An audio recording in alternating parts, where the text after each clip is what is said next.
My name is Dr. Rick Seguil. And action. Hey, Jay, this is Kirk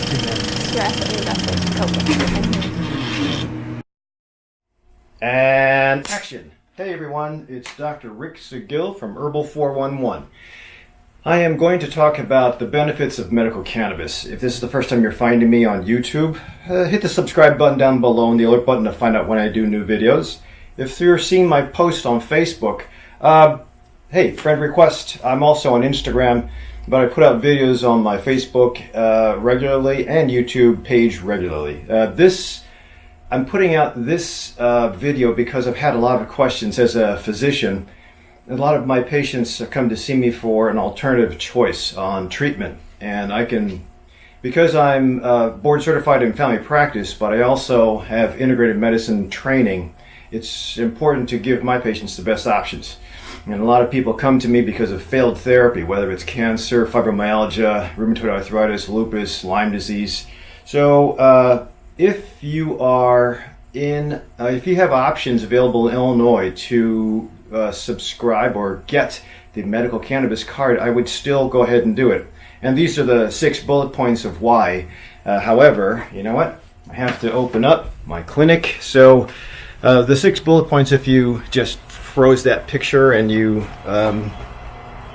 took a look at my bullet points, the first thing to keep in mind is that we have a tax in Illinois that is discounted. So if you have any medicines that you get, it can only be taxed 1%, maybe 2% in the next couple of years. The issues with medical tax is that sometimes the recreational taxes are much more expensive. Recreational taxes for medical cannabis, recreational cannabis can be up to 10 to, I've heard, 25%. That's a ton of money. So first thing you have to consider is that I'd still get medically certified if you fit the criteria for the OAPP. That's the opiate pilot program for medical cannabis. Essentially, you can look it up. I have a video that I'll try to link down below about using your prescription for narcotic. That would be Norco, morphine, hydrocodone, tramadol, Tylenol with codeine. If you've been given that kind of a prescription, then you can take advantage of the Illinois certification process. If you don't, then you must fit into one of 41 diagnoses, chronic disease. The ones I just mentioned are common. There's also post-traumatic stress disorder. I usually find the patients that come to see me most are the ones that suffer post-traumatic stress disorder, some kind of severe fibromyalgia, and then chronic pain. And the chronic pain patients were just recently in spring of 2019 allowed to get their card. The other ones, as long as there's documentation that another doctor has come up with, then we can put certification through as far as medical cannabis pilot program. Now that's going to go away in 2020, and hopefully there's a better substitute for it. But I would still say, again, another reason to still apply if you qualify. Again, as I mentioned in my bullet points, number 2 would be availability or stock of prescription. And this is a prescription medicine. Just like I told you with regards to taxing, I'd rather be a patient and pay 1% than a recreational user and pay 10 to 25%. Again, that's just a hypothesis. We're not sure yet, but it just got passed yesterday, May 31st. So the other thing with regards to available stock is the prescription, the pharmacies or dispensaries. Pharmacies in Illinois, actually throughout the whole U.S., have to have an available amount of prescription medicines because that's what they do. Dispensaries have to have a certain amount of prescription medical cannabis. If they don't keep up, then the license isn't fulfilled and they will get in trouble. So most of the dispensaries, all of the dispensaries that you're seeing at this point in time in Illinois do have a wide variety from different products of medical cannabis, from flower to vaporized oil to oil under the tongue, that's called a tincture, to RSO oil, sticky oil you put under the tongue, to edibles like gummies, to patches, to creams, and I'll be doing my newest video on unboxing one of the creams really quick after this. So subscribe and you'll see it. Because the recreational cannabis is going to be a different tract, recreational cannabis, usually people using recreational don't care about CBD as much as THC. So there's less variety, and it has to be, again, a separate tract. So either way, number 2 on my suggestion box is that you have to, the pharmacies have to keep it up. So even if you do get recreational dispensary around you, the medical will always have a wider variety of different things available. So we got number 1, tax is less. Number 2, the pharmacies or dispensaries have to keep it up and maintain their stock. Now, some of you already passed the certification process, you'll know that some stocks, depending on the season, might not keep up. And that's common, but there has to be a wide variety, more so than recreational. So if you're in a recreational dispensary, which will probably open up side by side soon, or standalones, they won't have the plethora of the medical cannabis dispensaries. Number 3 is the biochemical profile. So, and that it alludes to the same thing I just mentioned in number 2. Pharmacies, dispensaries have to have a certain amount. So no matter what, you're going to have a difference between the medical marijuana and the recreational marijuana dispensaries.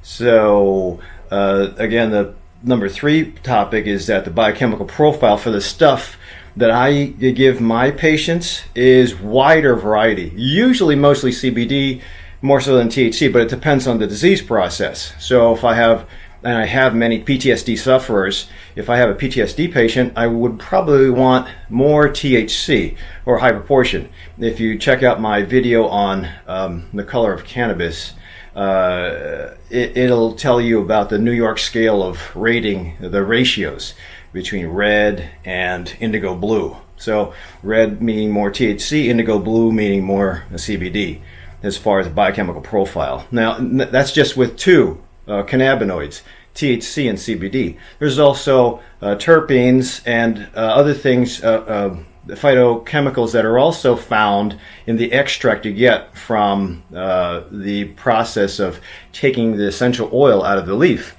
So again, just like number 1, I would want to be able to dial that in depending on the patient. If I only have the options of a recreational dispensary, or if you only have the options of a recreational dispensary, then you'll probably get mostly THC. And the other thing to keep in mind is number 4, for recreational, in other states, there's usually a top out or a top level of the amount of THC you can get per plant or per purchase. So in medical, you can go very high with regards to THC if we're using it for PTSD. Again, so that gives you an advantage if you get your medical marijuana card, because you potentially have an option. If you need that type of treatment from that medicine, you potentially have an option to get a high amount of THC. So my PTSD sufferers, or my anxiousness, PTSD/anxious sufferers, would want to have top level THC if they need it for nighttime. Next would be the diagnosis profile. I mentioned that there's 41 reasons that you can get your card in Illinois. Hopefully, after the recreationals start to come out, and that'll probably be, I'm sure we'll see recreational dispensaries come out either side by side to the medical dispensaries or standalone by themselves. You'll probably, as soon as the license or the act expires in 2020, see more diagnoses cleared for the card, the Medical Cannabis Pilot Program, MCPP. I probably just butchered that, but you'll also notice that it was put into the bill with Pritzker that there's potential for other diagnoses, more so than the 41. So people with just plain old chronic pain, it's not covered. So if I have a chronic pain patient, it's unfortunate unless they have a narcotic, and that's the new stipulation that came out in this spring. So finally, there is in the places that, in the current dispensaries that are going to offer also to open to recreational users, you'll have probably 2 lines. Nobody knows yet because it just got passed. But the dispensaries now are doing great. I am a caregiver for a patient of mine, so we go to Verilife. He goes to Verilife. So occasionally I'll have to pick it up for him. And Verilife in Arlington Heights is really nice. I use also for other patients that are close by, Zen Leaf in St. Charles. So usually you get into the door by showing your card. And then you go to the place where they give you the menus and you pick up your product and you pay for it by showing your card. If those same dispensaries open up a line that's also for recreational, the recreational users will not be able to purchase the medical marijuana. They'll be able to purchase recreational marijuana. And again, for the 5 other points I just went through, it'll be a little bit different for what their availability for them. So again, bottom line, if you have, and that's why I called it the AMC Rewards, because if you've ever been to AMC theaters, you can get your popcorn and whatever you eat before the theater or movie starts in the long line, especially if you have 1 minute to go, or you have a short bullet line where if you're a AMC Rewards person, you go straight to the head, and the cashiers have a preference to call you or more so, your line more so or more often than the other line. So your queue is much faster. Remember, you guys, if you're the ones, you're patients. And if you're a patient and you're going to a dispensary that gives both medical and recreational, the patients get priority. Sorry, recreational guys. Patients get priority because it is medicine. And that's why they have 2 separate lines in the pharmacy. They have the pharmacy line at Walgreens, and they have the other line at Walgreens if you want to buy pop or cosmetics or other things that you need. So the medicine users have priority.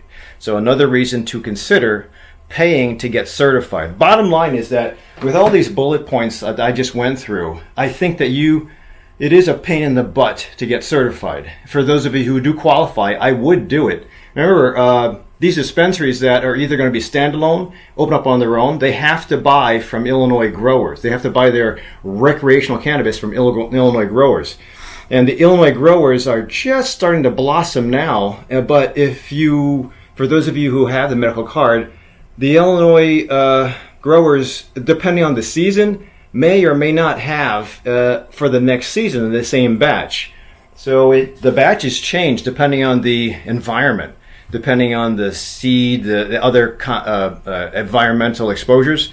So in California, where you grow outside, one specific, like Cresco, for example, if they grow outdoors, their use of sunlight and exposure to rain and whatever the other variables will change season to season. So that means your crop will change season to season, and the effectiveness of the biochemical profile and the taste will also change season to season. So my guys who need that biochemical profile that's specific for CBD and highest as possible, like my fibromyalgia sufferers, topical or oral, it might change between seasons. So having said that, you might have an availability that's different when you go to the recreational versus the medical. So hopefully I didn't lose you on that. But those are my top 6 reasons for saying that if you do have the options for medical cannabis, please go ahead and get certified.